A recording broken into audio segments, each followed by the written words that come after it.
गुरु वशिष्ठ एक महान संत थे जो लोगों को जीवन का सही रास्ता दिखाते थे।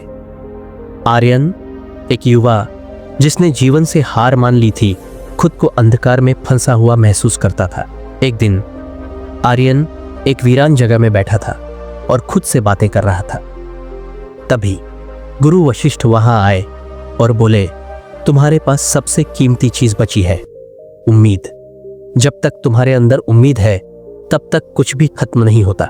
गुरु उसे नदी के किनारे ले गए जहां एक टूटी हुई नाव पड़ी थी। उन्होंने कहा, यह नाव तुम्हारे जीवन का प्रतीक है, इसे मरम्मत करोगे तो यह फिर से चलने लगेगी, ठीक वैसे ही जैसे तुम्हारा जीवन।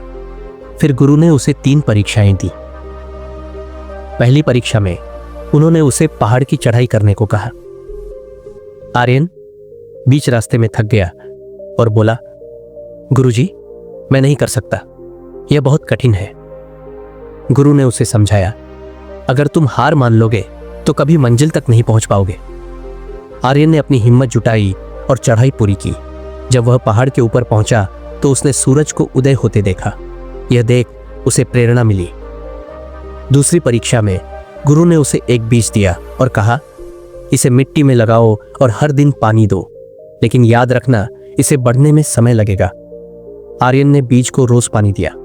कई दिनों तक कुछ नहीं हुआ। निराश होकर वह गुरु के पास गया और बोला, गुरुजी, मैंने हर दिन इसे पानी दिया, फिर भी कुछ नहीं हुआ। गुरु मुस्कुराते हुए बोले, धैर्य का मतलब है कोशिश जारी रखना, चाहे परिणाम कितना भी धीमा हो। कुछ दिनों बाद बीज से एक नन्हा पौधा उगाया। आर्यन को समझ में आ गया कि धैर्य ही असली ताकत है। तीसरी परीक्षा में गुरु ने उसे सिखाया कि हार असफलता से नहीं होती, बल्कि मन से होती है। अगर तुम्हारा मन हार मान ले तो सब खत्म हो जाता है। अंत में आर्यन समझ गया, जीवन में मुश्किलें आएंगी, लेकिन उम्मीद और धैर्य से हर अंधकार को पार किया जा सकता है। वह गुरु के चरणों में गिरकर बोला, गुरुजी, आपने मेरी जिंदगी बदल दी। अब मैं कभी हार नहीं मानूंगा। जीवन में असली जीत वही है जब आप खुद पर विश्वास करके हर बाधा को पार करें। हर सुबह सूरज हमें सिखाता है कि अंधकार के बाद हमेशा उजाला आता है।